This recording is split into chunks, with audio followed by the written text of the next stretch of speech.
everyone, thank you for joining this webinar on managing prison transfers and remissions during COVID-19. My name is Megan Giorgio and I am the Programme Manager for the Forensic Prison and PQ Quality Networks at the Royal College of Psychiatrists.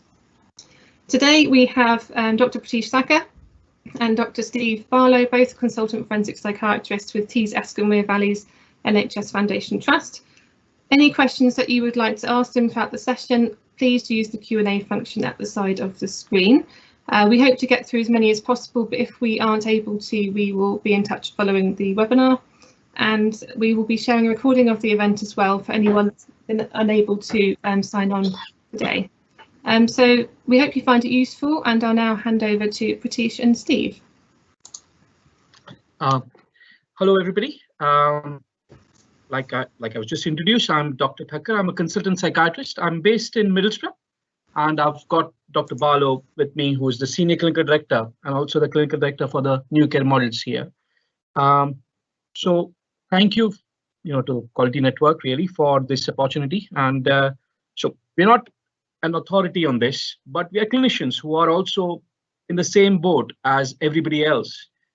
And we thought this would be an interesting topic for people to discuss and debate, as we are all facing this at this current time. So just a little bit about us. We are about 190 bedded medium and low secure unit in Northeast England. We also provide psychiatric sessions to 9 prisons in the Northeast. Just to let you know about the scale of activity on our unit, we had about 92 admissions last year to our unit, and also our hospital is very close to the town center, so it makes us a bit unique in that way. And along with our colleagues in further north to us, Newcastle, we are part of the new care models in Northeast.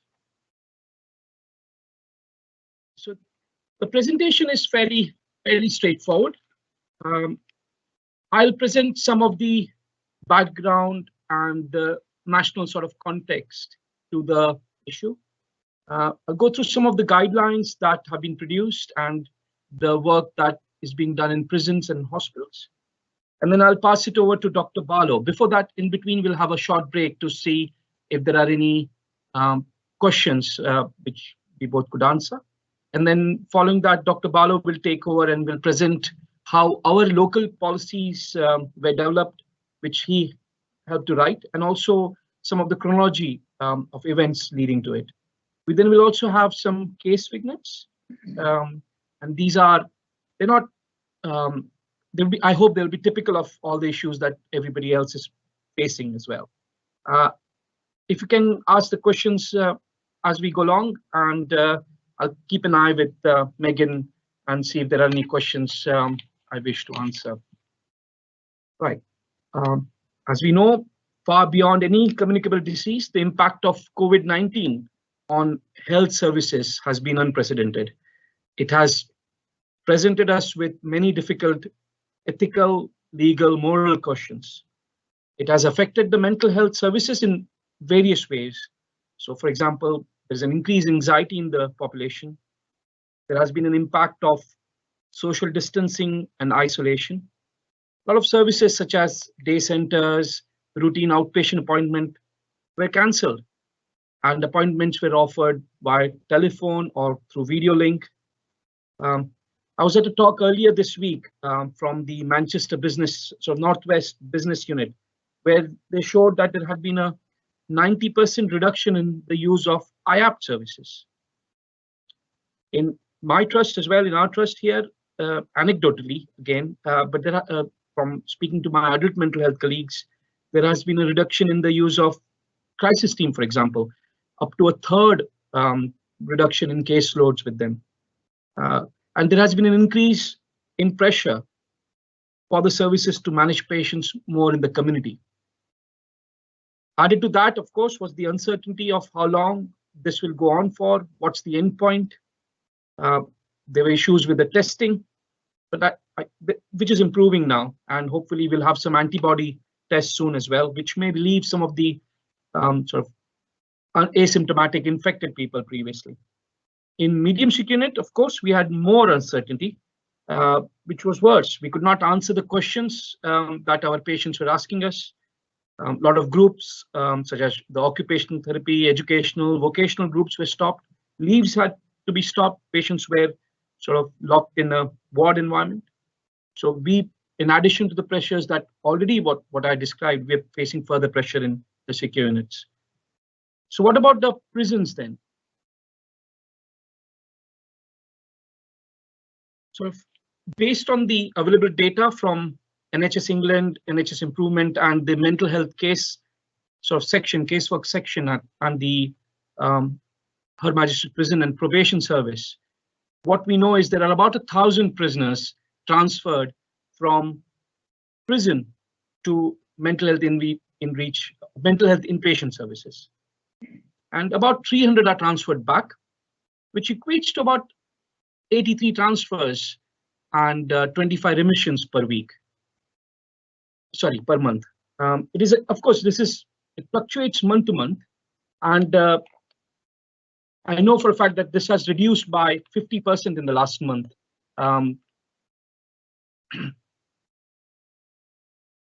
So the guidance that was given to the prisons jointly by NHS England as well as the Her Majesty's Prison and Probation Service, the advice was that all prison mental health providers should put in contingency plans to describe necessary arrangements to ensure that mental health service referrals can be facilitated in timely way. And if there are any restrictions for face-to-face contact due to COVID-19 or because of capacity issues, because of staffing or clinical staffing, meetings and clinical discussions should still take place, and they can be carried out through use of digital technology. Consideration should also be given to the distance between the referring prison and availability of appropriate beds.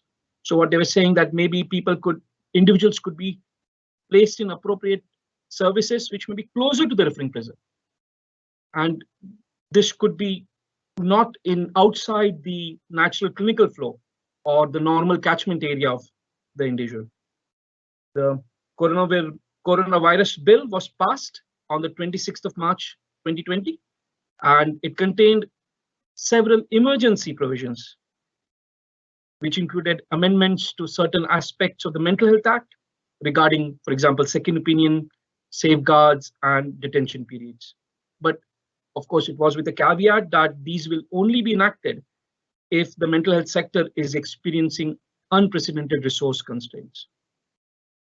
And what they did was they stopped all the routine transfers from prisons on the 31st of March. The permission for any movement must be received by the COVID-19 Gold Command, and all prisoners leaving the establishment must be collaboratively risk assessed against COVID-19 exposure by prison and prison healthcare staff and must be deemed fit for transfer. The mental health casework section within HMPPS, which issues warrants for prison transfers, it continued to be the case, and they said that usual processes will apply and prison transfers and remissions will be prioritized. All remissions from mental health hospitals will be allocated to appropriate location based on cohorting guidance, which was issued in March 2020 again to the prison services. Public Health England advice in prisons. It worked closely with HMPPS and NHS England to enhance social distancing, protecting the most vulnerable, and increase the compartmentalization in prisons in England. The explosive outbreaks of COVID-19, which were feared at the beginning of the pandemic wave, are not being seen. Data suggests that once a containment of a specific outbreak in a prison has been achieved, incursions of new infections is primarily driven by new receptions and possibly by infected staff working in prison. Social distancing was enabled by a new instruction by HMPPS to implement a restricted regime. They stopped all social visits all education, training, and employment activities, all access to gyms, religious associations, and general association were stopped. They introduced restrictions on number of people being unlocked, number of people in exercising in yards at one time, and supported enforcement of social distancing of 2 meters for staff and prisoners wherever possible. The most vulnerable were identified through collaboration with NHS England and put in protective isolation initially, but then moved into newly established shielding units. So compartmentalization was also implemented at macro level by reducing significantly the transfers between prisons. Reducing movement between prisons was recommended. Visits. So the HMIP, which is the Her Majesty Inspectorate of Prisons, announced an adapted approach to prisons inspections involving short scrutiny visits of 1 day duration involving 2 or 3 inspectors. This was to reduce seeding infections and subsequent outbreaks in prisons receiving infected prisoners.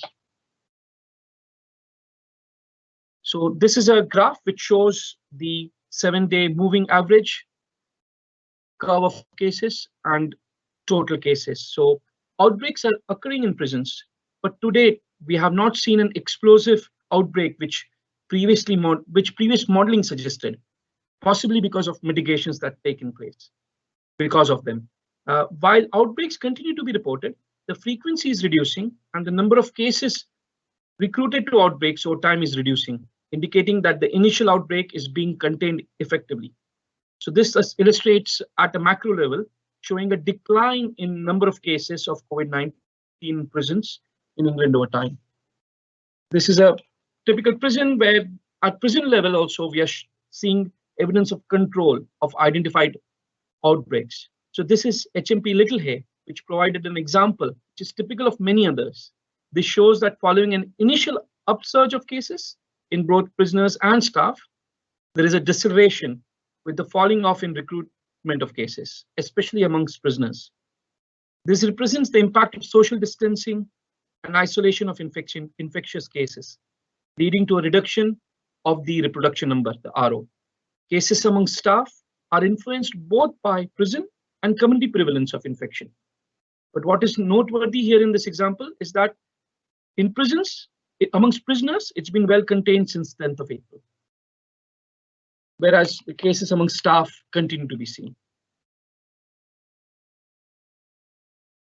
So as of 12th of May, only 404 cases had been confirmed amongst prisons.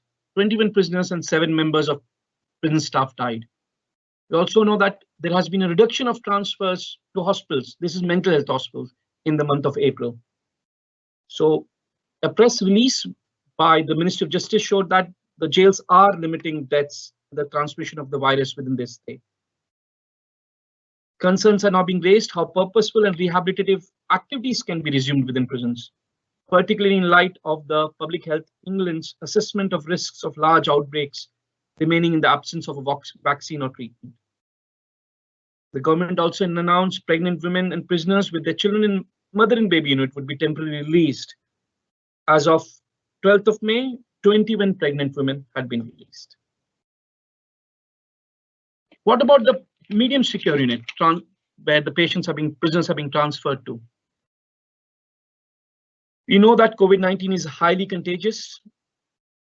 For confirmed or suspected cases, isolation is the most important aspect of infection control. UK has made it a criminal offence to leave the place one is living without reasonable excuse. Need for isolation in particularly in acute medium secure units is needed. Closed living quarters provide ample opportunity for transmission between patients and staff. There is an example in USA, though not mental health, but in a long-term care facility. Following identification of 1 case of COVID-19, further 129 cases amongst patients were found, patients, staff, and visitors were found, of whom unfortunately 23 died. Our patients with serious mental health illnesses have poor physical health, and some common psychiatric medications also increase the risk of developing serious respiratory infections. Patients lack the ability to appreciate the risk of this disease, and patients in an agitated state may have very close face-to-face contact with staff. Mental health service providers have an ethical duty to prevent harm to their patients and staff. And given the above consideration, it follows that there are compelling reasons to effectively prevent the introduction and spread of COVID-19 in these units. That's my. Are there any questions, Megan? We only have one question at the moment, which is kind of a statement that says, it looks as though the peak in prison was before the community peak. Okay, so I'll pass it on to Steve now.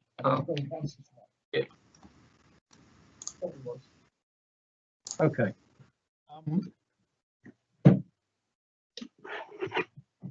So thank you, Pratish, for outlining some of the background and the policy background for this. I mean, what I'd like to do is essentially give a more personalised account, really, of from the point of view of somebody who's been working at a in a clinical director capacity, of how the thinking and the decision making within our service has evolved in that context. So so just some introduction. I am a forensic psychiatrist. I'm a senior clinical director for the forensic service based here in Middlesbrough, but I'm also the clinical director for something called the New Care Models. Now, if you're listening from outside the UK, essentially this is a programme of collaboration between commissioners and providers working in partnership across a particular region to provide highly specialised mental health services. So we have a partnership for providing secure services, and here in the north of England, in the northeastern Cumbria, that just involves two trusts. That's us, TUV, and CNTW, who are based at the north end of the region. Their units are in Cumbria and Morpeth, in Newcastle and Morpeth. So if I could take you back to the first or second week of March, I think that was, from my looking back, that was when the national situation suddenly seemed to step up a level, and there was a dawning realisation, I think, across the country, as well as within health services like ours, that we were going to be dealing with something that potentially was very, very serious. And of course, none of us have lived or worked through anything like this before. There's no manual for managing mental health services during a viral pandemic. And we've had to adapt to and adopt new guidance that's been coming out at quite a rate of knots from the centre, some of which has been quite clear and some of which has been less clear, and it's essentially the decision making has been devolved down to a local level. So it's just to sort of set that in context.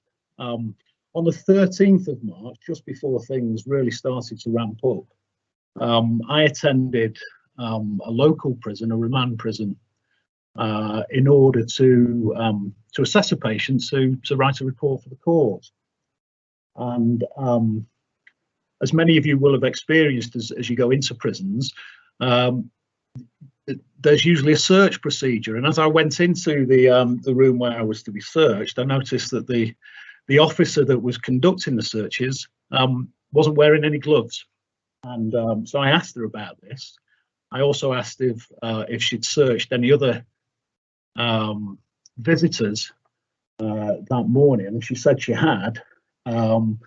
And she didn't have gloves available. They hadn't been supplied by a governor. So I declined to go into the prison. I turned around and walked out without completing the assessment. And that was on a Friday. I mean, over the weekend, then invitations began to appear in my work diary in the trust to take part in meetings to discuss how we were going to manage the coronavirus outbreak. Now, an issue that came up very early on in those meetings, in those discussions, was what would we do if we had a patient who was infected and they refused to isolate? They continued to move around the ward, potentially posing a risk to other patients. And of course, there was no.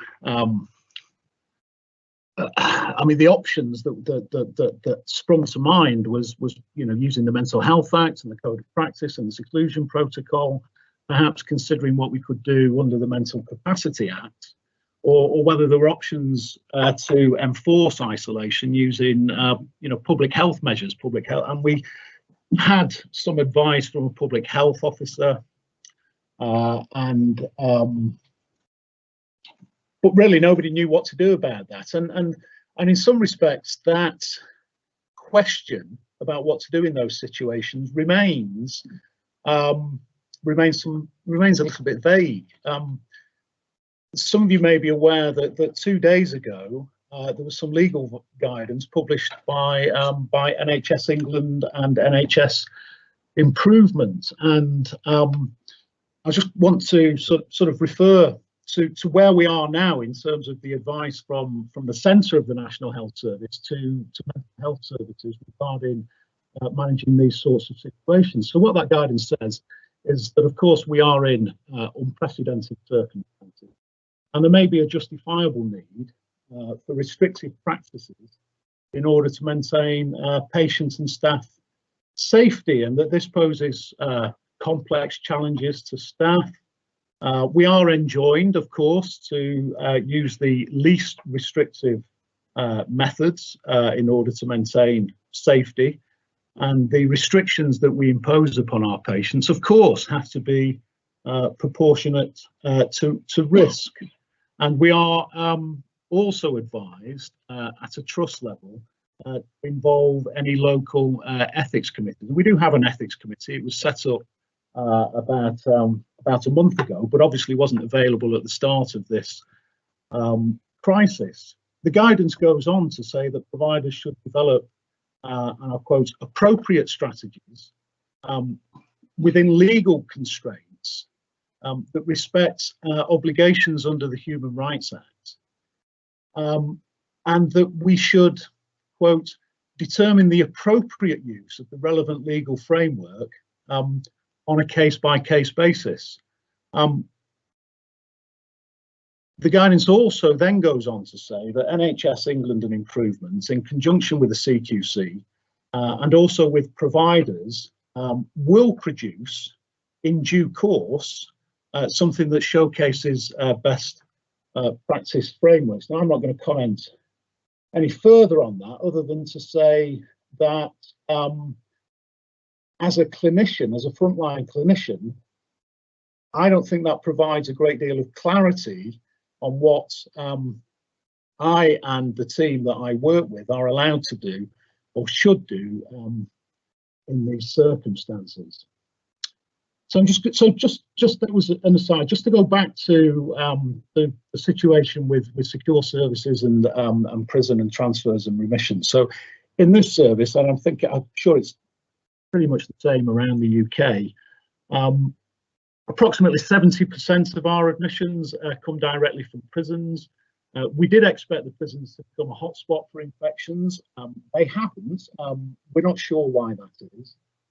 But naturally, at the start of this crisis, there was considerable concern about the possibility of introducing infection into a closed hospital, secure hospital environment where we've got patients who've been resident within our hospital, some of them for many, many years.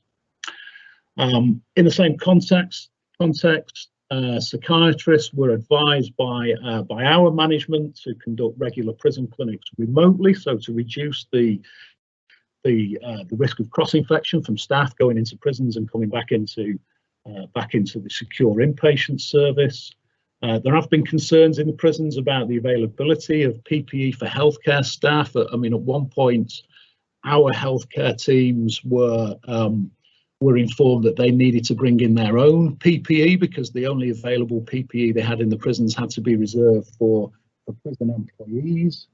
There has been a lack of availability of testing for coronavirus in the prisons, and of course in the remand prisons there's continued to be a high turnover within the population.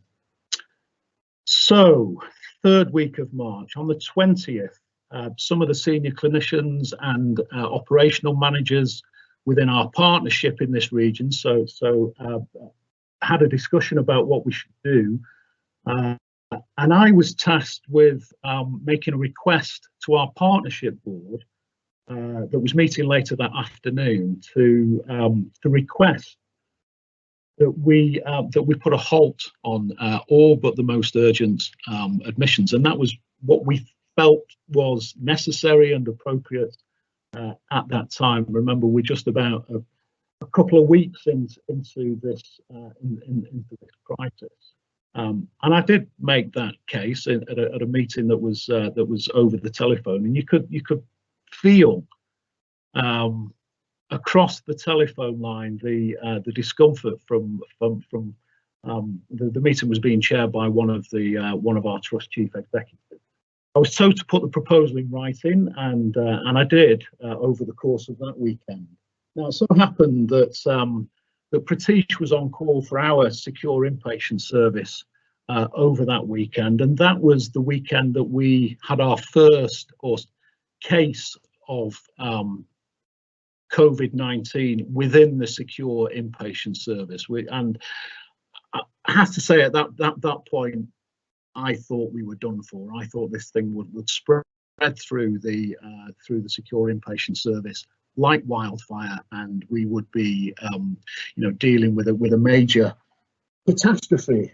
In the end, it didn't turn out to be the case. And in fact, within the secure perimeter, we have only had, since this thing began, we've only had two positive cases, two confirmed cases involving patients within our secure unit, and both of those were on that ward. They both became apparent during that third week of March. They've both done very well. They've both recovered, thankfully. Now, what happened was that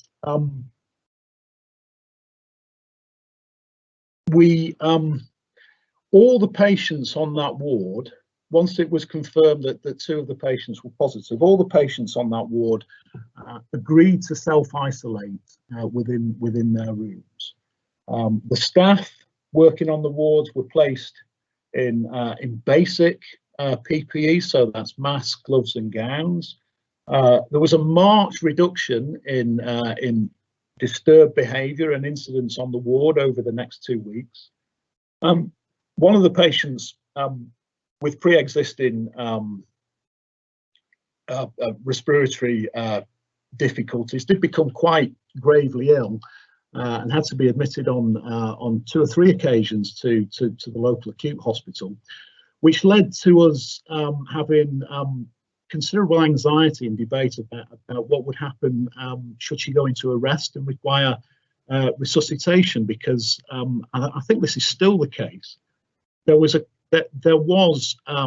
dispute, and there remains a dispute between the Resuscitation Council for the UK and Public Health England about whether certain procedures, including chest compressions, are aerosol generating. Now, this was, as a psychiatrist, this was the phrase I had never heard in my career. It's now something that I'm much more familiar with. I've not done any general medicine for almost 30 years, and I now know much more about aerosol generating procedures than I ever expected to learn. And just as an aside here, in a secure, just something I'd like to mention, for a secure inpatient service, the value in a setting like this of having a dedicated physical health care team is immeasurable. We have that, and I think we've been very lucky, and I think that's been one of the most significant factors in ensuring that the 2 patients who did develop COVID-19 did very well.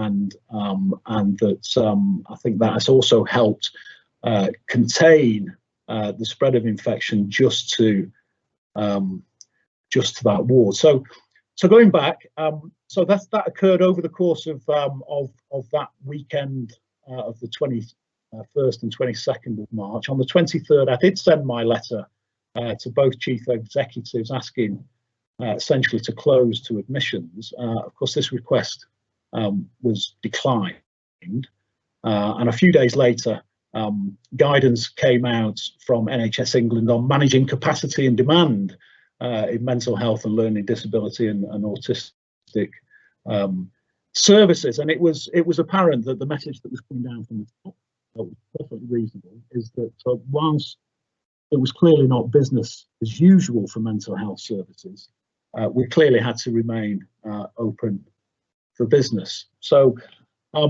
we then had to start to think about how we could go about continuing to process and assess new referrals into secure services, how we could monitor patients on our waiting lists, how we could then safely admit those patients that we accepted, and how we could ensure that we had a continued rate of turnover within secure services. Now, I'm sure this is the same around the country. Discharges out of secure services have clearly slowed down over the last few months. For those patients who are on pathways towards the community, leave outside of our service has been discontinued, so their progress has naturally been halted to some degree. Referrals have continued to come into our bed management processes at the same rate, and so inevitably, if fewer people are leaving, there has been a growth both in the waiting list for our secure services in this part of the country, and also the waiting times for admission. They've also grown accordingly. I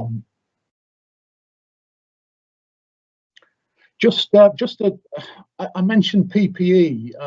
When we had our two cases on one of our female wards, we placed our staff on those wards in PPE, and we set up a procedures that for donning and doffing as you went into that ward. We did not at that time insist that staff on other wards wore personal protective equipment. And I think on the issue of PPE, I mean, it's clear that if you're working in an acute medical hospital where there's a high concentration of both vulnerable people and people who are infected with coronavirus, then the need for widespread PPE is clear. Within the community, the main strategy, of course, has been social isolation. There are a few people who you can see in public who are wearing masks, and there has been a debate about that. But mostly, most members of the public are not wearing personal equipment, and they're managing their risk of infection through other methods, mostly social isolation. Now, mental health hospitals, of course, are somewhere between the two. We're not acute medical hospitals. But we're also not quite the community. So which way do we go? Do we mirror the community or acute hospitals? Well, shortly after we managed those cases on one of our wards, our trust made a decision to effectively assume that all patients within our services were potentially carriers of coronavirus. And all staff working in inpatient services were based in basic PPE, so gloves, masks, and gowns. And that has, I'm not going to go into this in great detail, but that has posed considerable challenges for the service. So in the first week of April, I drafted some guidance which I circulated to clinicians, which was based on what was around then from NHS England and the Royal College of Psychiatrists. So to give some steer really to our clinicians about how to make go about making decisions in the circumstances we were operating. So the principles that I outlined were, where possible, could we accelerate discharges? If we could, then we should try very hard to get people out and engage, for restricted patients, engage the Ministry of Justice in that. Where possible, referrals should be assessed remotely or paper-based rather than face-to-face.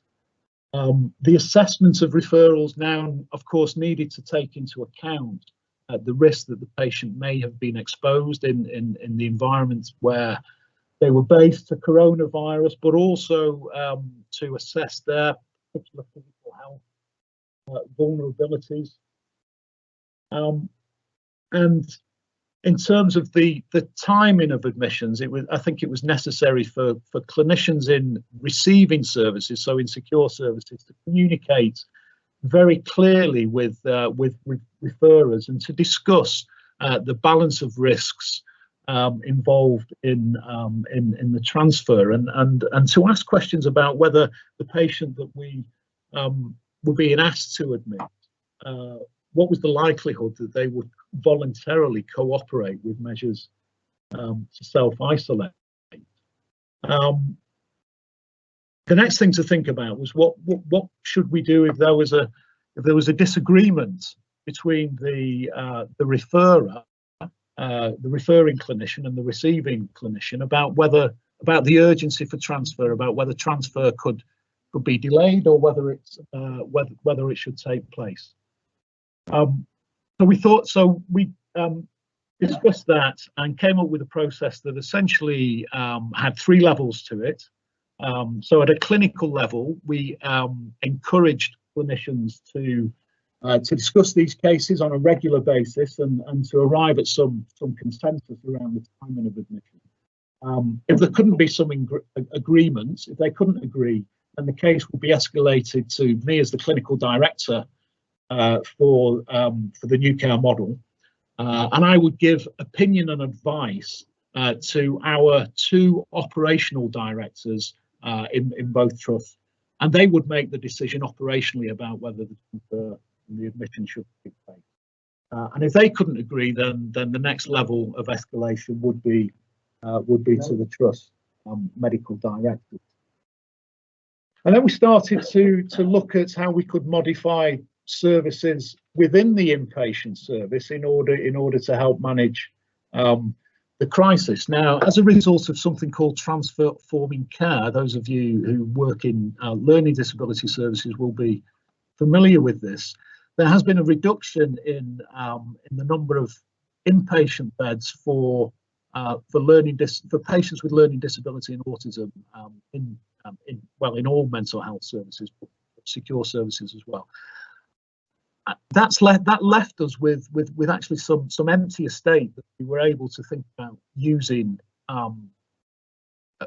creatively, and we decided to set up what was essentially a cohort or an infirmary ward for patients who needed a higher level of physical health interventions, or who, because of their mental health, if they were COVID-19 positive, if they were difficult to manage or to isolate within the ward environment that they were placed. So we set that up, and then we didn't use it, we didn't require it, and then it occurred to us that, well, if we're not having a lot of COVID cases, perhaps we could use that as an isolation facility to facilitate admissions. So we then worked on a protocol for using the unit for that purpose and describing it as a reception unit. And the process would be that patients coming into the service would be admitted there routinely. They will be asked to cooperate with a swab for coronavirus, and if they had 2 negative swabs, or if they refused to cooperate, if they remained on that unit for 14 days without symptoms, then we felt that we could safely integrate them into the wards with other patients. Of course, that's quite resource intensive. It involves essentially setting up a new ward team, and of course that has funding implications. Unfortunately, just as we'd worked up that protocol, we then had an outbreak of cases in a rehab unit outside the secure perimeter, and we had to move some of those patients in for enhanced support from our physical health team. So that kind of put a hold on using that facility for admissions. Thankfully, all those patients got better, and we're now again in a position where we can start admitting patients. So I'm going to come to an end. I just want to talk a little bit about the future, really. Of course, it's much easier to impose measures on the grounds of safety to reduce risk. It's much more difficult to know when to lift them as risk decreases. And some of the talk that we're hearing coming out of our IPC committee is that we may be in a position where we're having to continue to treat or assume that our inpatients are infected with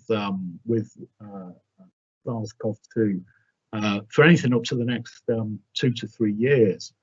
And of course, that means that we may have to retain many of these protocols for much longer than originally anticipated. And that has considerable cost implications and resources. So that's as much as I have to talk about now. Are we going to? Okay. Yeah. I've said quite a lot there. Are there any questions that have come through? I've got some of them. Yeah, We've got some of them here. Yeah. So problems with discharge. Yes, we've had, because patients were not getting any leaves, and most of the patients are restricted. They would not be able to conditionally be discharged. Also, supported accommodation were reluctant to take patients on because they were all locked down as well, so they would not take any new patients. But that is changing now, and that will address another question, which was about Section 17 leaves. So we are starting some Section 17 leave within the local area, but not go to the area where there are shops. We are not going to be testing them before they go and come back, which is what one of the trusts has suggested. There are some patients we are sending them on long-term leave. So the Ministry of Justice have granted them 7 overnight leaves. So we are planning to send them after they've had a sort of a test before they go, and they will be there in the new unit where they would be isolated for a little while, and they may want to repeat the test there. There was other question was about neuropsychiatric manifestations. We've not seen them yet, but we've seen the impact of COVID. So as an example, we saw somebody in prison who was being charged with a very serious offense. He didn't have any previous forensic history. However, he was clearly becoming unwell and was offered a telephone sort of appointment.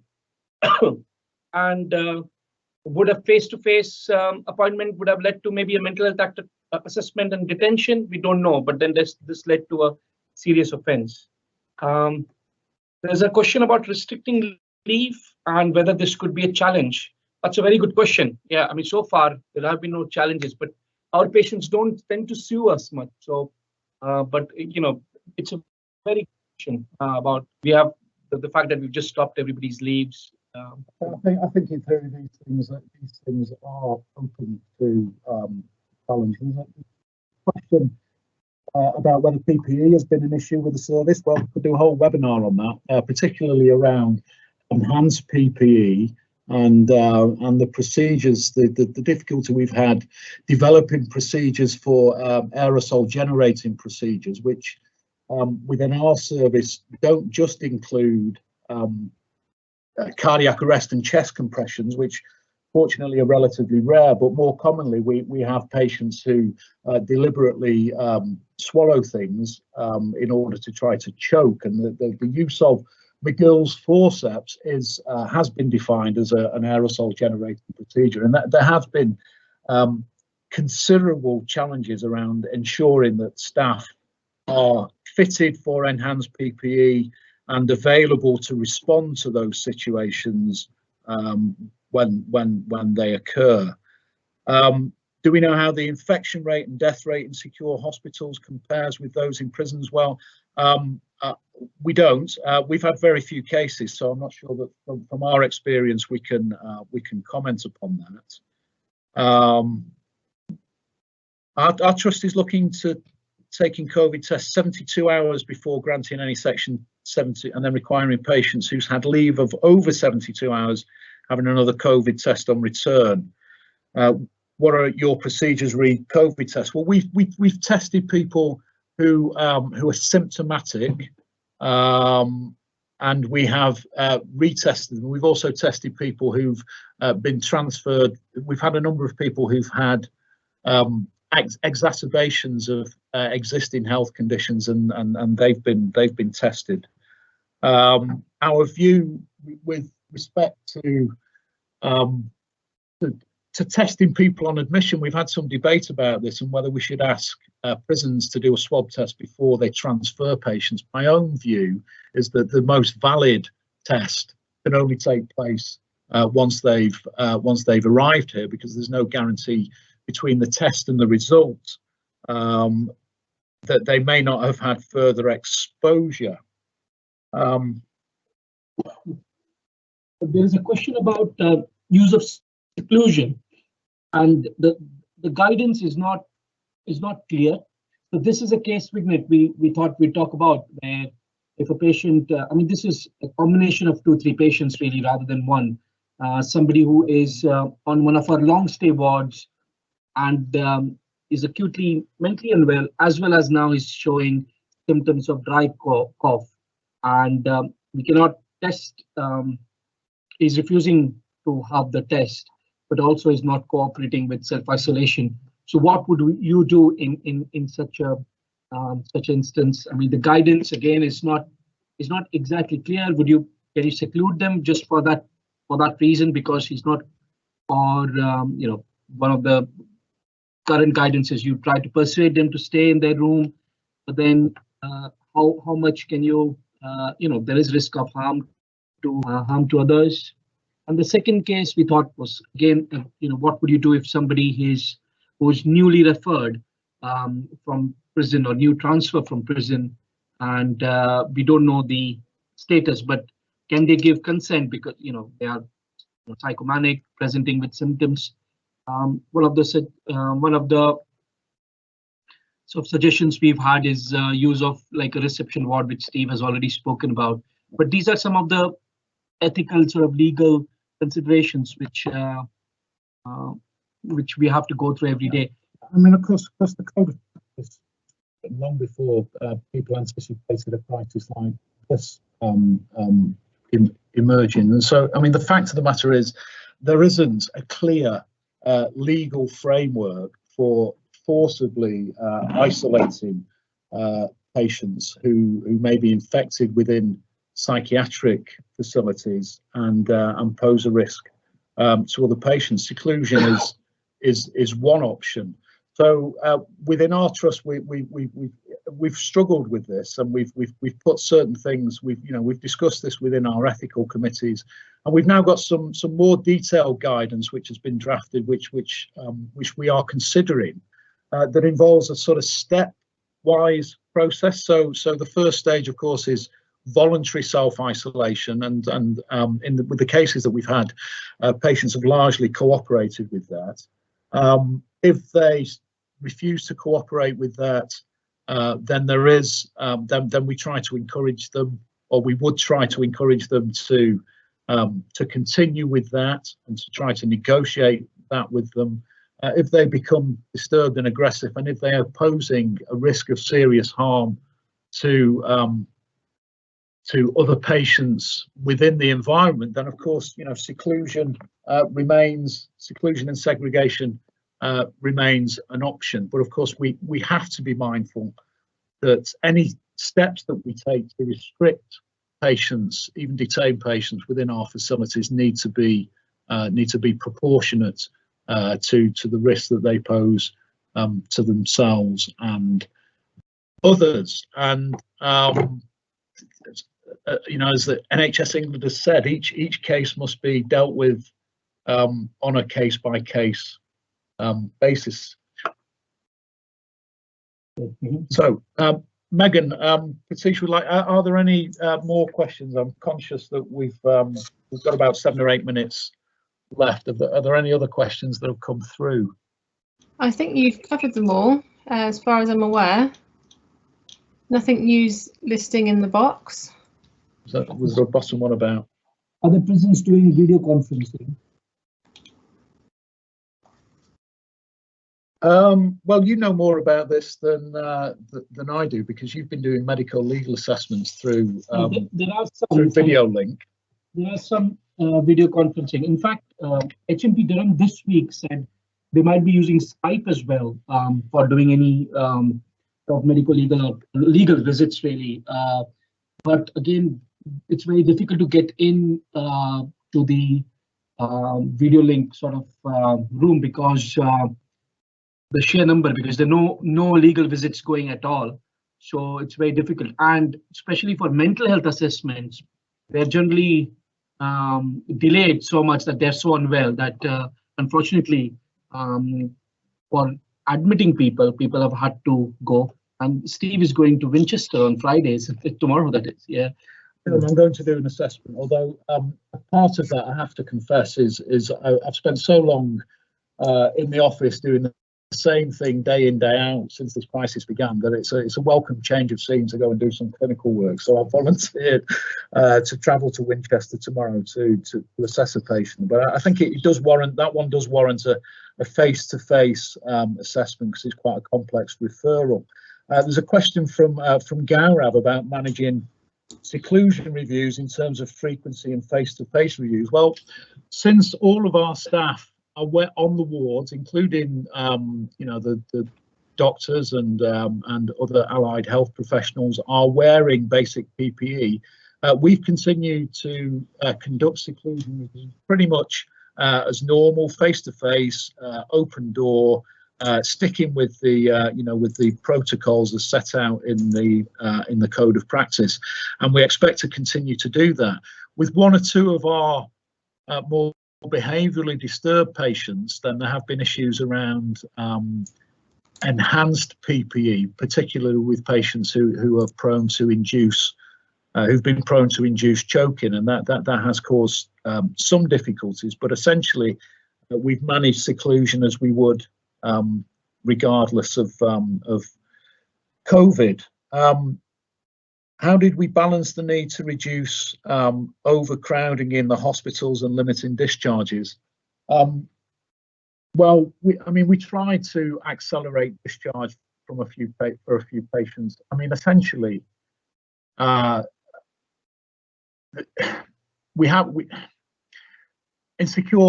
the secure service, we haven't had overcrowding, but it is fair to say that our rate of admissions has decreased sharply, and that people have been waiting longer than they otherwise would have for admissions. We're hoping, I mean, some of the practical reasons for that I explained in my talk, in terms of developing the protocols and then essentially trying to use the same space both as a COVID infirmary and at the reception unit, and we can only do one of those things at a time. But I think we are ready now to start readmitting some patients and to start rolling again.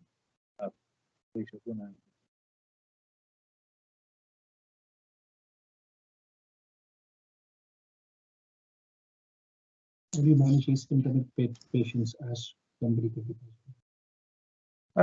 Well, okay. I suppose in those circumstances we don't think we've had any, but I guess we you know, it is possible that if they've been asymptomatic and have had the virus, then we haven't known about it, because we've only tested and swabbed patients who we had grounds to believe may be infected. Okay. You've just got a couple of minutes left. Yeah. There's another question about prison staff are not wearing wearing PPE, and there is more risk from them than the prisoners. Really. I think that's a fair point, and I mean, at the start of this, the concern was that the patients would become infected and they would pose a risk to staff, and very quickly it became apparent that that the patients were a static population. They weren't going anywhere where they were going to get exposed to coronavirus, and that the risk in reality was from members of staff who of course were out and about in the community and coming into the service, and so that was I mean, that's the main justification for me for continuing to have staff in PPE.